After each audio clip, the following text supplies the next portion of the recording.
जय हिंद, वंदे मातरम। स्वागत है आप सभी का शिक्षक परिवार राज एकेडमी प्रयागराज पर। साइकोलॉजी की प्रैक्टिस सेट नंबर 2 है इस वीडियो में। तो साथियों, इसमें हम 10 क्वेश्चन देखेंगे साइकोलॉजी के। पिछला प्रैक्टिस सेट नंबर 1 आपने ना देखा हो तो उसका लिंक नीचे डिस्क्रिप्शन में है, जरूर जाकर देखिएगा। अथवा हमने एक प्लेलिस्ट भी अलग से बना दिया है। तो साथियों, इसमें हम 10 क्वेश्चन लेकर आते हैं और ये साथियों बहुत ही छठे क्वेश्चन होते हैं जो कि आपके सीटेट एग्जाम के लिए, यूपी टेट एग्जाम के लिए और सुपर टेट एग्जाम के लिए काफ़ी महत्वपूर्ण साबित होगा आगे चलकर। तो ध्यान से देखिएगा और समझिएगा एक एक क्वेश्चंस को बिना समय गंवाए हुए बहुत ही तेजी के साथ फटाफट हम 10 क्वेश्चन को देखने वाले हैं। तो अभी वीडियो को लाइक कर दीजिए, चैनल पर नए हैं तो ऐसी ही बेहतरीन तैयारी के लिए चैनल को सब्सक्राइब कर लीजिए। चलिए शुरुआत करते हैं पहले प्रश्न की। पहला प्रश्न है, बालक में सामाजिक भावना का विकास जन्मजात होता है। आप इस कथन से क्या है, पूर्णतः सहमत हैं, संभवतः सहमत हैं, असहमत हैं, कुछ सीमा तक सहमत हैं? तो साथियों, जो बालक में सामाजिक भावना का विकास होता है वो क्या जन्मजात होता है?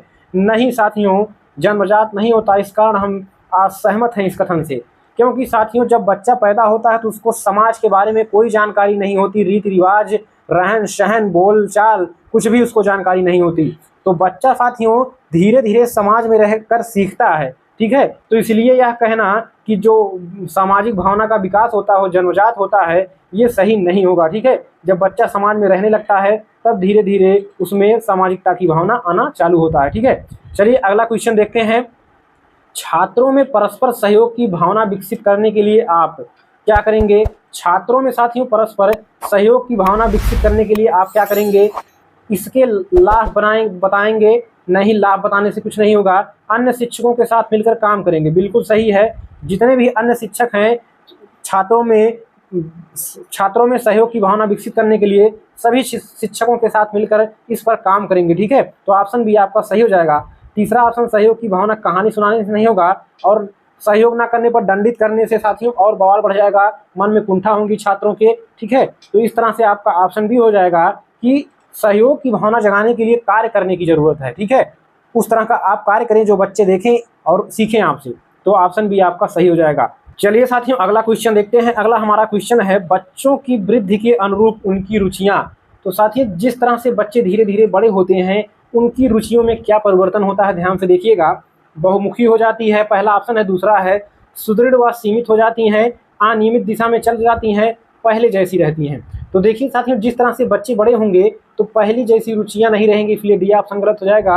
अनियमित दिशा में नहीं जाएंगी, ठीक है। और सुदृढ़ व सीमित तो नहीं होंगी, सीमित नहीं होंगी, बहुमुखी हो जाती हैं। देखिए पहले बच्चा छोटा रहता है तो कुछ इच्छा उसकी अलग रहती है, ठीक है, रुचि कुछ अलग रहती है कि उसको ये खाना है, उसको ये करना है, उसको ये चाहिए, खिलौने चाहिए, ठीक है। लेकिन जिस तरह से बच्चा बड़ा होता है उसकी रुचियां धीरे धीरे बढ़ती जाती हैं, कई दिशा में चली जाती हैं, ठीक है। पढ़ने का, ठीक है, खेलने का, अलग अलग खेल खेलने का, ठीक है, घूमने टहलने का, तो तमाम तरह की रुचियां हैं तो बहुमुखी हो जाती हैं, ठीक है। चलिए अगला क्वेश्चन देखते हैं। शिक्षा का सबसे बड़ा उद्देश्य है, साथियों शिक्षा का जो सबसे बड़ा उद्देश्य है, क्या धन कमा सकते हैं, धन कमाना है? नहीं, ठीक है। बेहतर जीवन के लिए क्या हम शिक्षा ग्रहण करते हैं? नहीं। सम्मान पा सकें केवल इसीलिए? नहीं। ज्ञानार्जन कर सकें। जब साथियों आप ज्ञान का अर्जन कर लेंगे शिक्षा के द्वारा तो साथियों आपके पास धन भी हो जाएगा, जीवन भी आपका बेहतर हो जाएगा और आप सम्मान भी पा जाएंगे। तो साथियों सबसे बेस्ट ऑप्शन आपका ऑप्शन नंबर बी है। जब आपके पास ज्ञान होगा तो आपके पास सब कुछ होगा। चलिए अगला क्वेश्चन देखते हैं।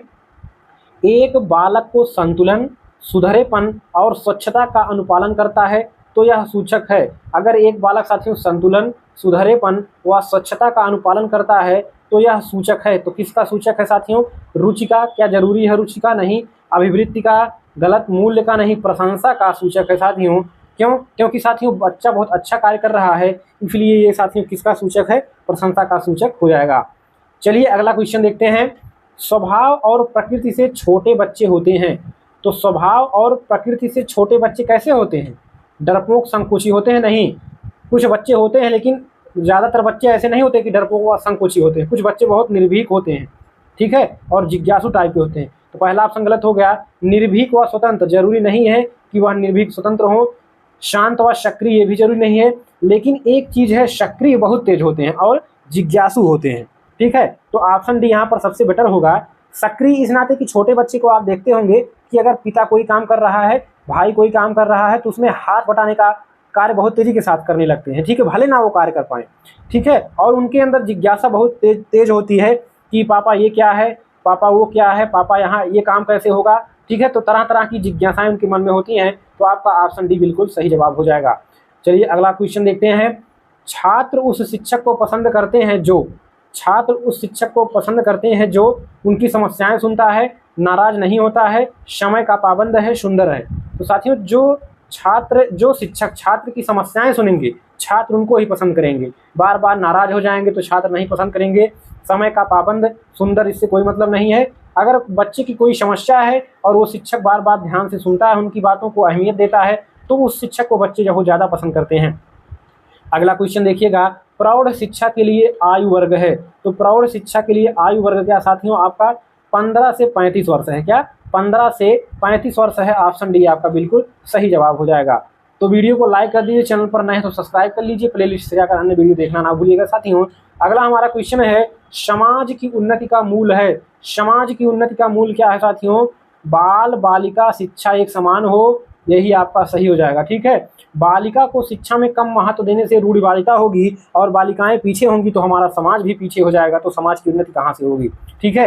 बालिका शिक्षा अलग विद्यालय में हो, बिल्कुल गलत। जब एक दूसरे को समानता नहीं मिलेगा बालक बालिका को, तो एक अलग अलग रहेंगे तो उनमें एक दूसरे को अलग अलग नजरिए से देखा जाएगा, तो इससे हमारा समाज जो है विकसित नहीं होगा।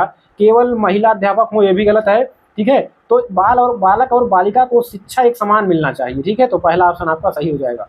चलिए अगला और लास्ट क्वेश्चन इस वीडियो का ध्यान से देखिएगा। छोटे बच्चे की ज्ञान इंद्रियों को क्रियाशील व सक्षम बनाने हेतु, छोटे बच्चों की जो ज्ञान इंद्रियां होती हैं उनको क्रियाशील व सक्षम बनाने हेतु क्या करेंगे, हम उनके समक्ष सामग्री रखकर निरीक्षण करवाएंगे, गलत हो जाएगा, ठीक है। इससे सक्षम नहीं बन पाएंगे। वस्तु उठने रखने का काम सौंपेंगे, क्या कार्य करवाने से बच्चे सक्षम हो जाएंगे, उनकी ज्ञान इंद्रियां विकसित हो जाएंगी, नहीं, उनको क्रियाशील रखेंगे। तो तीसरा ऑप्शन आपका सही हो जाएगा, ठीक है। ना कि कक्षा में शांत बैठने के लिए कहेंगे, शांत से बैठे रहेंगे तो बच्चे कुछ सीख ही नहीं पाएंगे, उनको क्रियाशील रखेंगे। तो बच्चे जितना ज़्यादा क्रिया करेंगे, खुद कार्य करेंगे, उतना ज़्यादा सीखेंगे, ठीक है। तो आपका ऑप्शन सी सही हो जाएगा। तो ये रहे साथियों आपके 10 प्रश्न। उम्मीद है आपको वीडियो अच्छा लगा होगा। अगली वीडियो में मुलाकात होगी, तब तक के लिए नमस्कार, जय हिंद, वंदे मातरम।